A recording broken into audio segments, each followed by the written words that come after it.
I was dead. Well, that should be the case. After being thrown into outer space and deprived of air in the endless vacuum of the universe, I doubt one could survive it. Yet, strangely enough, I wasn't a corpse floating in the emptiness. The scene was no longer the stretching abyss, but someplace oddly familiar. It was both reminiscing and terrible at the same time. I could feel my lungs stretch as I breathed the foul air looming in this godforsaken place, and my entire body had shrunk as of a kid. And the armored vest I had were replaced with the old gray rags smeared with blood and dirt. Quit dawdling their cipher. Run.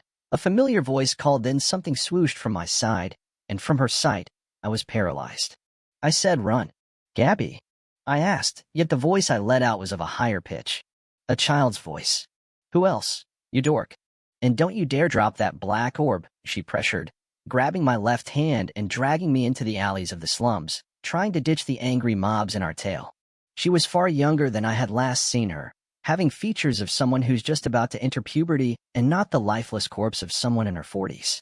And with that short black hair and tomboyish attitude, one would mistake her for a boy. Meanwhile, my scruffy black hair springs as the wind zoom in the opposite direction we are running while pushing the limits of this frail, thin body.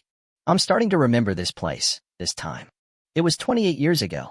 Back when I was 12 and still a wandering rat in the slums along with Gabby and Nate, who became my companion with our shared fate. Both abandoned and unwanted. Yet I couldn't grasp what happened and how it happened. Those long years of suffering in the slums, enduring wave after wave of monsters, and the abandonment of those so-called players. Was it all just a daydream? A hallucination caused by the black orb I currently have in my possession? Whether it is or not, it was too real for me to be just a dream, and this hatred for them that still lingers was too great to be mistaken as an illusion. But if it were real, then is this one a dream? This scene doesn't feel like a dream either.